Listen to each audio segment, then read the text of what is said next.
Sejam muito bem-vindos, meus queridos alunos, para mais uma aula nossa da exposição bíblica.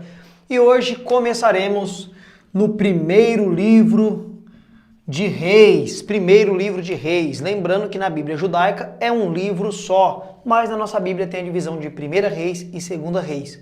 Muitos relatos que nós veremos aqui, nós veremos também no livro de Crônicas. E também relatos que veremos em Segunda Reis, também veremos nos livros de Crônicas. São às vezes as mesmas histórias, mas com uma perspectiva diferente. Algumas histórias falam alguma coisa a mais, outra fala algumas coisas a menos, mas os relatos são bem parecidos e muitas das vezes são da mesma história, tá bom? Então bora lá, espero que você esteja com a sua caneta, com a sua Bíblia aberta e também com um caderno para suas anotações.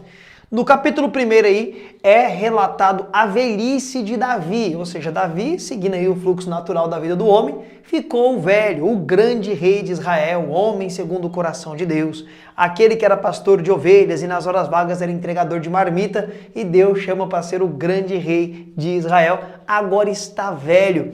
E ele chama Salomão, e ele conversa com Salomão, e Salomão é constituído rei sobre Israel. Logo após a morte de Salomão, de Davi, ele vai assumir. E o sacerdote Zadok unge Salomão a rei. E é muito curioso, você pode pesquisar no YouTube.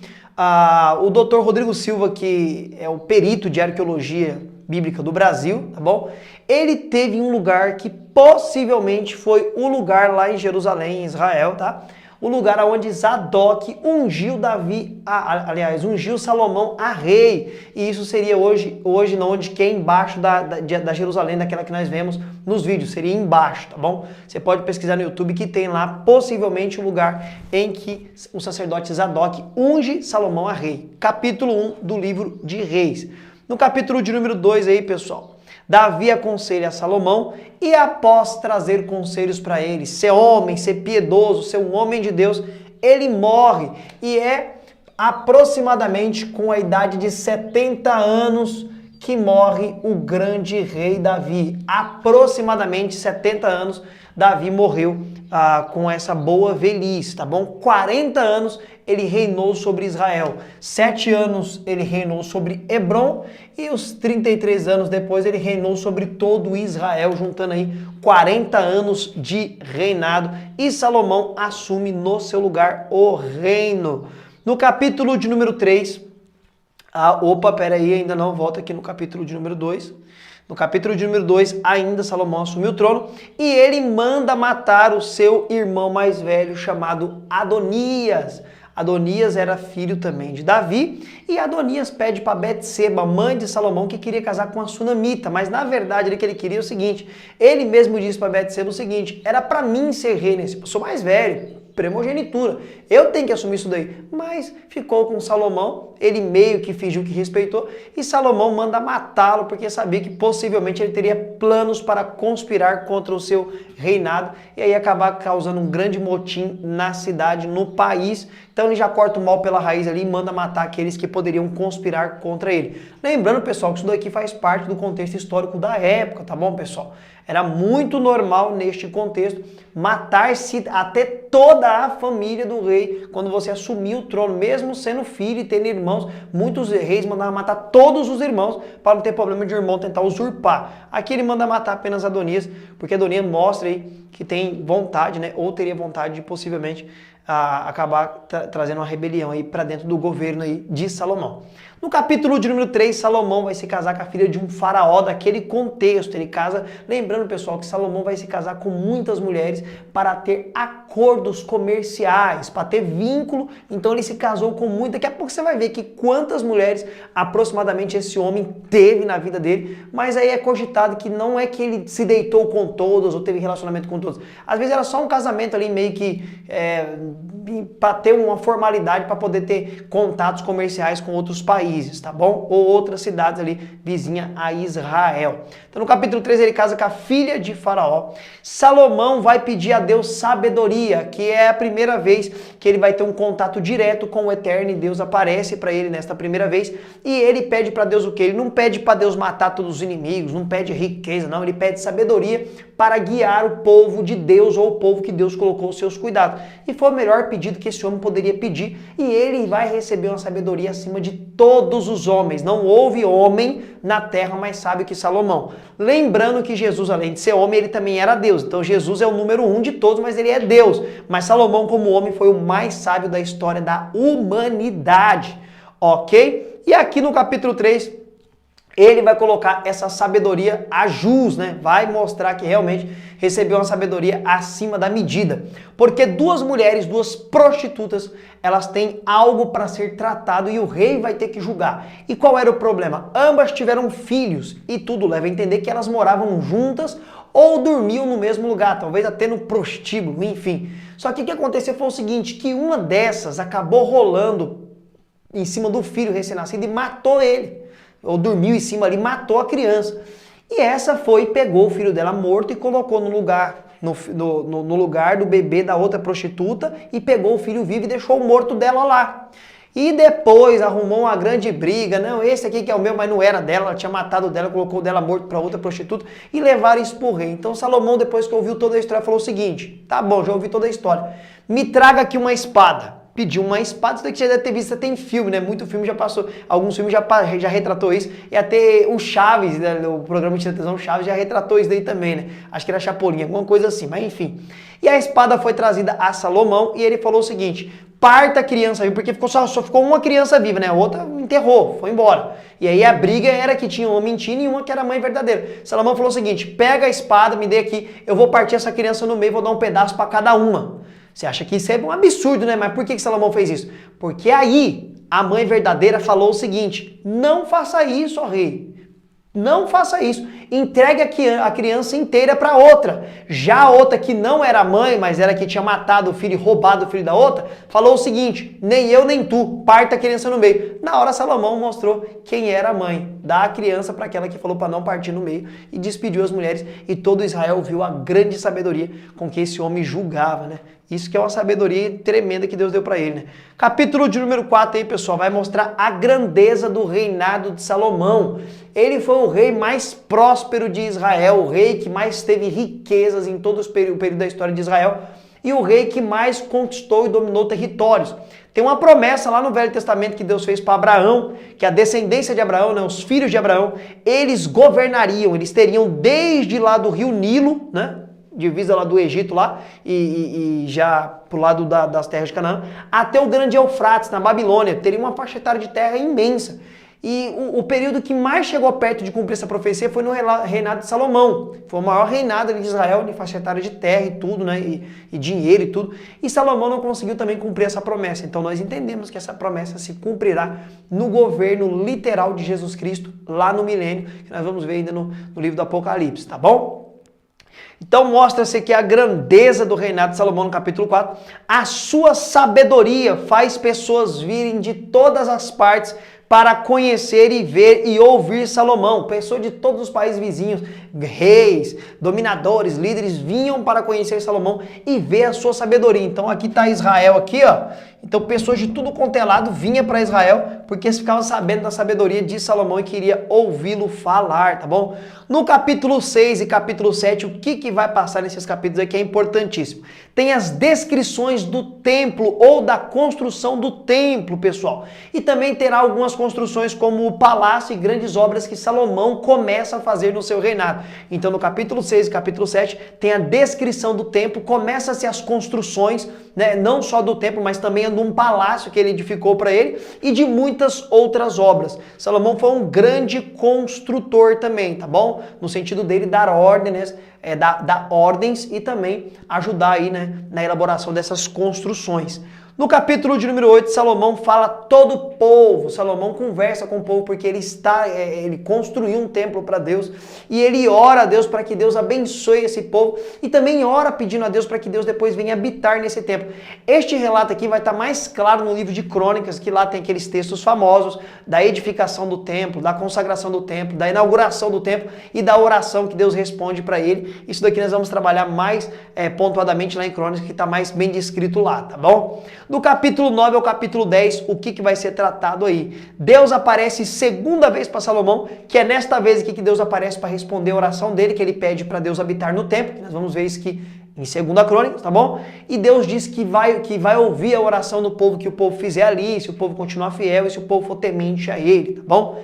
Aqui no capítulo 9 a 10 também, a famosa rainha de Sabá, ela vem para conhecer Salomão. E há uma grande briga teológica, arqueológica, para saber da onde que era essa rainha. Alguns falam que este reino de Sabá, ou essa rainha de Sabá, ela veio de algum lugar da Etiópia, que hoje seria a África. Outros já vão falar que, na verdade, Sabá ficava no sudoeste da Arábia, que não tem nada a ver com a Etiópia. Mas, enfim, ela veio visitar Salomão, Salomão mostra suas riquezas, ela vê a riqueza de Salomão. Salomão é muito próspero e ele conhece essa mulher aqui, que era ilustre na época dela. E nós não sabemos, pessoal, tem aí, né, alguns boatos de que Salomão acabou tendo relações com ela, ou ficando com ela. Isso daí não está na Bíblia e, enfim, não passa de teologia especulatória, só especulação, ok? No capítulo 11 fala da idolatria de Salomão. Salomão também andou no caminho da idolatria. Por quê? Porque ele teve muitas mulheres, pessoal, muitas mulheres mesmo. E Deus, por conta dessa idolatria dele, traz para ele adversários, trouxe inimigos, empecilhos para ele. Então, por conta de muitas relações que ele teve com as mulheres estrangeiras, ele acabou indo pelo caminho da idolatria. É cogitado, tá bom? Que Salomão teve cerca de 600 mulheres, 300 concubinas. Quase 1000 mulheres, na faixa etária de 900 mulheres, que Salomão ali tinha uma espécie de casamento com elas, tá bom? Pelo menos que as 600 que era casamento, concubina era tipo empregadas que vinham junto com essas mulheres, e ele também poderia ter relações com elas, se relacionar com elas. E aqui no capítulo 11 também vai falar sobre a morte de Salomão. Ele morre com 60 anos de idade. Quando ele começa a reinar, ele tem 20 anos de idade, ele reina 40 anos, então ele morre com 60 anos de idade aí e reinou 40 anos sobre Israel. Lembrando que os 3 primeiros reis de Israel, que foi Saul, aí depois vem Davi, aí depois vem Salomão, cada um deles reinou 40 anos, pessoal. Dando então aí esses 3 reis o período de 120 anos de governo, esses 3 primeiros reis aí de Israel. E agora vai começar aqui no capítulo 12 algo que muitas pessoas não conseguem compreender, mas você vai entender porque está aqui estudando junto, tendo o apoio do professor Wesley Almeida. O reino vai ser rasgado, dividido. Deus disse isso lá atrás para Davi, quando ele peca com Betseba, mas Deus disse que isso não aconteceria nos dias de Davi e aconteceu nos dias depois da morte de Salomão. Porque Salomão morre e quem vai assumir o governo no lugar dele, ali na capital Jerusalém, né, que agora vai passar a ser chamada Judá, é Reoboão. Reoboão, seu filho, ele vai assumir o governo e ele vai reinar ali. Porém, quando ele começa a reinar, o povo vem sobre ele e diz para ele tirar o jugo de cima do povo. O que seria o jugo? O imposto pesado que o seu pai tinha colocado, por conta de grandes construções e monumentos que Salomão fez, o templo que ele construiu para Deus, que era uma das maravilhas do mundo antigo, que alguns historiadores, né, estudiosos, diz que a quase 10 quilômetros você podia ver o brilho que tinha aquilo ali, sabe? O resplendor que aquilo ali vinha de longe, um peregrinando de tanto ouro que tinha. Você vai ver a descrição lá no livro de Crônicas do que tinha no templo, era luxuoso demais, era ouro demais. Então o que acontece? O imposto foi muito pesado para essas construções. Então quando o Reoboão assume, o povo pede para ele tirar esse jugo pesado. Ele vai tomar conselho com os anciões falam assim, ouça o povo para você governar, tire esses tributos pesados que seu pai pôs, coloca um tributo menor. E aí Reoboão vai ouvir os seus amigos jovens, adolescentes. Sabe o conselho que eles dão? Que nada. Se seu pai foi firme no imposto, fala que você vai ser 2 vezes pior ou mais pesado, vai colocar mais jugo ainda, para mostrar que você tem poder. Quando ele faz isso, era tudo que um homem chamado Jeroboão queria. Jeroboão vai causar ali uma revolta popular e vai conseguir levar 10 tribos na conversa e junto com ele. Tem uma rebelião e aí tem uma separação e agora teremos 2 reinos em Israel, pessoal. É aqui que se cumpre o que Deus havia falado com Davi lá atrás. O que vai acontecer que é o seguinte, no reino sul vai ficar quem? Reoboão, filho de Davi. E lá para o norte, na rebelião, reino norte, vai subir Jeroboão, que conseguiu manipular o povo. E com ele vai subir 10 das tribos de Israel. E aqui no Reino do Sul vai ficar 2 tribos. Aqui ficou Judá e Benjamim. E aqui subiu as outras tribos, Rubem, Gade, Azer, subiu tudo com eles. Agora nós temos 2 reinos divididos. Isso daqui é muito importante, pessoal, porque aqui às vezes o Reino Norte vai ser chamado de Siló, vai ser chamado de Betel, de Samaria, que era a capital. Então, quando você lê no Velho Testamento Siló, Betel, Samaria, o Reino Norte, é aqui, onde tinha 10 tribos. E você vê Judá, Jerusalém, Reino Sul, 2 tribos. E aqui vai demorar, pessoal, vai demorar um tempão, que aqui embaixo governou cerca de 20 reis, e aqui em cima cerca de 19 reis. Aqui o reinado durou um pouquinho mais, aqui caiu antes. Esses 2 reinos vão cair e nós vamos acompanhar a luz da Bíblia, tá bom? Então aí tem agora essa rebelião, temos 2 reinos divididos. Embaixo tem Roboão, em cima Jeroboão. E Jeroboão é idólatra, ele é um homem que desagrada a Deus, é um homem que anda longe dos caminhos do Senhor. No capítulo de número 13 aí, ó, um profeta prediz a ruína do altar que Jeroboão levantou lá no Reino Norte, em Betel. Porque o problema é o seguinte, pessoal. O povo das tribos aqui sabe que tem um templo em Jerusalém e eles precisam descer aqui para adorar. Aqui é o lugar da festa, aqui é o lugar da adoração. Então Jeroboão falou o seguinte, não precisa ir para lá não. Vamos construir um templo aqui mesmo. Aqui em Betel nós constrói o templo. Aqui nós constrói um templo. E vamos adorar aqui. Essa briga, pessoal, vai começar aqui, vai até lá no Evangelho.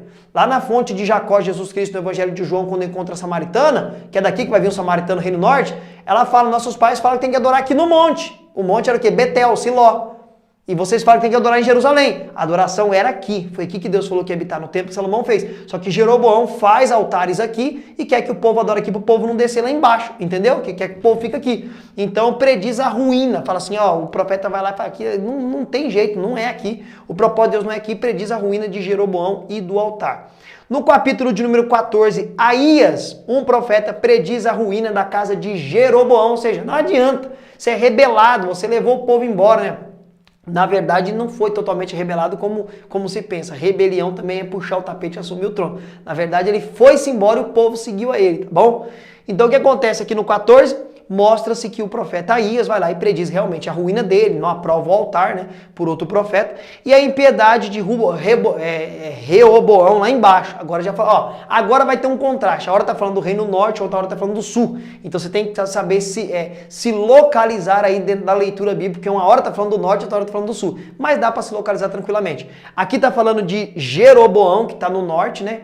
Deus prediz contra ele que não vai ter sucesso, não vai prosperar, ele é idólatra. E lá no sul agora, Reoboão morre porque é ímpio também, pessoal. Não andou segundo lá os caminhos de Salomão. Porque Salomão, na sua velhice, mesmo ele indo para o caminho da idolatria, ele se consertou com Deus. Isso nós veremos nos livros mais à frente, tá bom? No capítulo de número 15, Abião reina igual ao seu pai, ou seja, Abião era o filho de Reoboão que assumiu e reina, e não é bom aos olhos de Deus. Agora vai ser assim, reina um morre, reina outro morre, vai ser uma pancada só falando de rei, por isso que é o livro de reis, tá bom? Asa é bom rei, tá aí no capítulo 15. Nadab, filho de Jeroboão, é mau rei, tá vendo? Tá falando lá do reino sul, agora já fala do reino norte, tá bom? Aí no lugar de Jeroboão, após a sua morte, reina o seu filho Nadab e ele também é um mau rei. Geralmente, pessoal, os reis que governaram aqui no norte, a maioria, praticamente todos, quase todos, a maioria, não era temente a Deus e fazia mal aos olhos do Senhor. Tudo servia a Baal, tudo com a vida desconcertada. Aqui no Reino Sul ainda tinha um ou outro que era fiel a Deus, mas muitos também se extraviaram, tá? No capítulo de número 16, Elá reina. E logo na sequência, depois aí que morre Elá e os seus descendentes estão reinando, tem a conspiração de Zinri, quase que não sai, Zinri. Ele vai se levantar contra Baasa, e herdeiro aí de Elá, ele vai se levantar contra esse rei, esse Zinri era um dos chefes da guarda. E em um dia que esse Baasa se embriagou muito, ele foi lá e matou ele, pessoal, para tomar o trono. Olha a loucura que é o Reino Norte. É um reino que começou errado, né? Com a divisão de não aceitar aqui o descendente de Salomão, que Salomão já tinha colocado para ficar no lugar dele. Então vai lá para cima, vai ter esse monte de problema agora. Então Zinri mata, assume o trono por alguns dias. O exército que estava em campo ficou sabendo de tudo que aconteceu. Aí Onri, que era um dos líderes do exército, vem conquistando as cidades que Zinri havia tomado praticamente à força, né, matado o rei. E quando Zinri descobre isso, que ele está subindo e está conquistando as cidades e vai, logicamente, tomar o Reino Norte, o que ele faz? Zinri se tranca na casa do rei que ele havia tomado e queima a casa e morre ali, pessoal.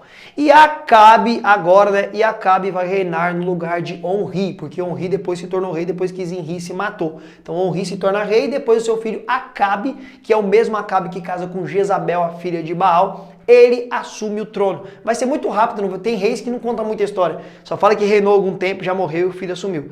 Então agora no capítulo 17 de 1 Reis começa uma das histórias muito conhecidas, que é a história do profeta Elias. Elias aparece aqui no contexto aqui de Acabe e diz que era da cidade de Tesbe, né? Ele era o Tesbita. E a Bíblia não cita sua genealogia, sua descendência, quem era o seu pai. Simplesmente ele aparece no contexto de Acabe e vai lá e profetiza contra Acabe, falando que não iria chover porque Acabe era ímpio, Acabe era um mau rei. Ó, segundo a minha palavra, não vai chover. E muitas pessoas entendem errado essas palavras de Elias. Falam, nossa, ele profetizou pelo poder dele mesmo. Lá no Novo Testamento, no livro de Tiago, nós vemos o que aconteceu aqui. Tiago, inspirado pelo Espírito Santo, ele diz que Elias orou a Deus, ou seja, interpelou com Deus, rogou a Deus, quase disputou com Deus para que Deus desse autoridade para ele ir lá e falar, ó, não vai chover segundo a minha palavra. Ou seja, ele foi debaixo de uma vontade de Deus.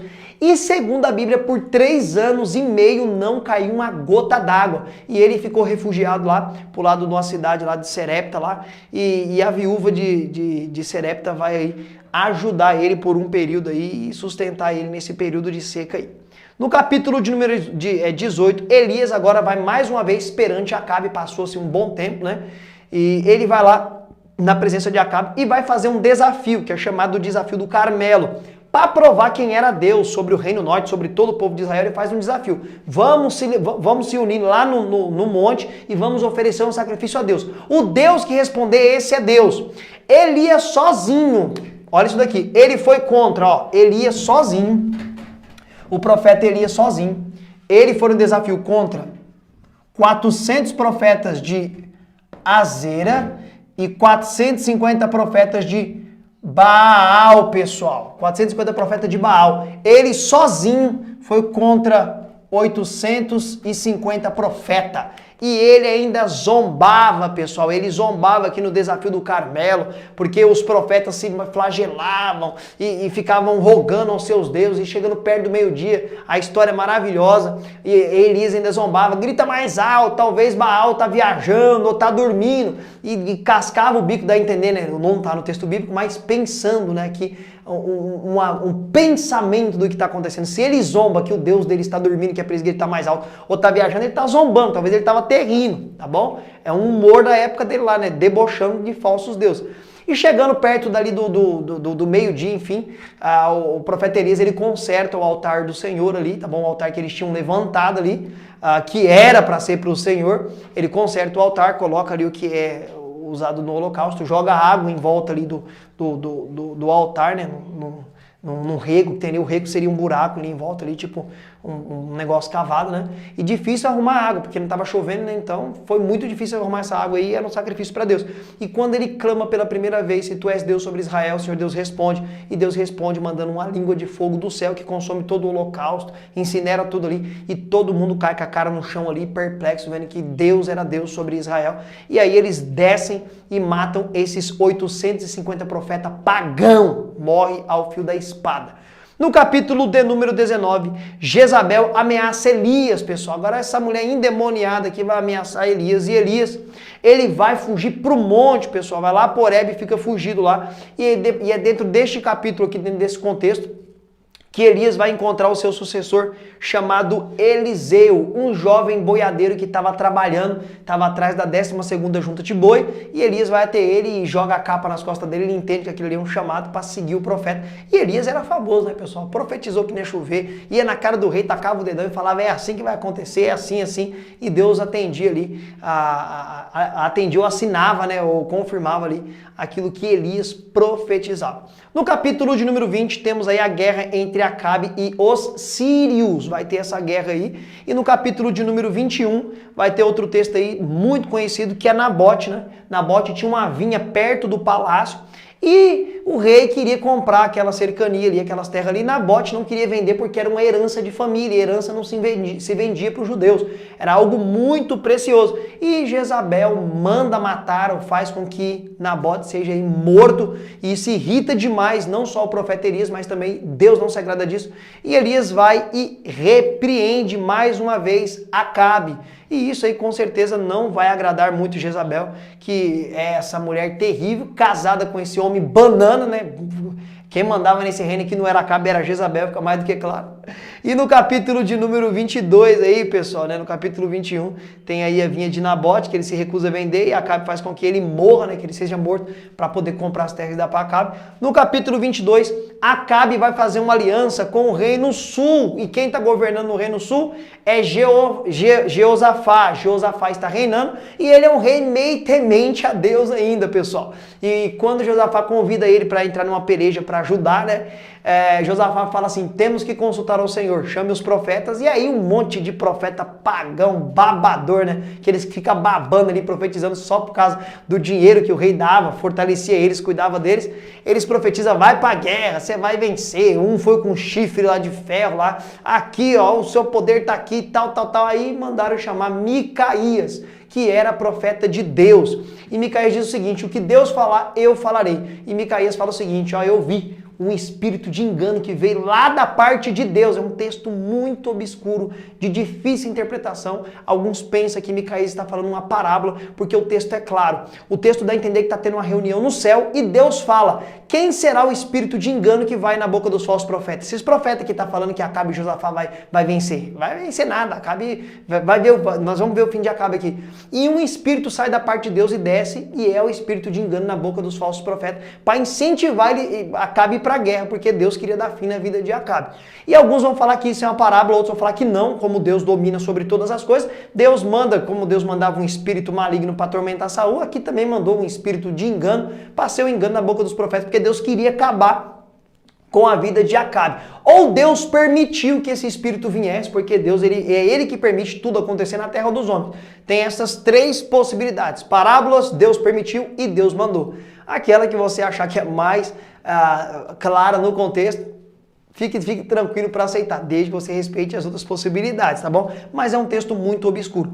Então, quando Micaías diz tudo isso daí, que não vai ter vitória, que vai ser um fiasco essa batalha, um falso profeta chamado Zedequias, ele dá um soco, um tapa no queixo de Micaías. Era assim que era tratado os profetas de Deus, né, pessoal? O profeta de Deus falava a verdade, espancado eles eram e apanhavam. Hoje os profetas aí são recebidos com aplauso, com tapete vermelho. A inversão está muito grande, né? Por pregar a verdade. Bom, esses que vocês estão entendendo o trocadilho que eu quis dizer. Muitos aí falam que são profetas de Deus, mas não são nada porque só agrada o povo. Profeta de Deus não agradava o povo não, falava a verdade, tá bom? E aí eles vão para a batalha, Acabe se disfarça de soldado e ele é ferido no campo de batalha, pessoal, e ele morre. E Acabe morre como um lutador no campo de batalha, depois que vão perceber que ele era Acabe. Josafá, por misericórdia de Deus, ainda conseguiu escapar daqui porque ainda era um pouco temente a Deus. E ele vai morrer depois lá em Jerusalém, lá em Israel, e é sepultado junto com seus pais, ok? Assim chegamos no capítulo 22, no último capítulo do livro de 1 Reis, e agora nós vamos falar muitas histórias assim, começa uma, acaba outra, começa outra, é um negócio muito rápido, porque são reis que muitas vezes nós nem conhecemos, e nem é muito tratado, pessoal, mas são histórias legais, e agora entra aqui no período do profeta Elias, agora do profeta Eliseu, tem bastante coisa bacana aí. Espero que você tenha gostado da aula de hoje, e eu te espero para a nossa próxima aula, com a graça de Cristo Jesus.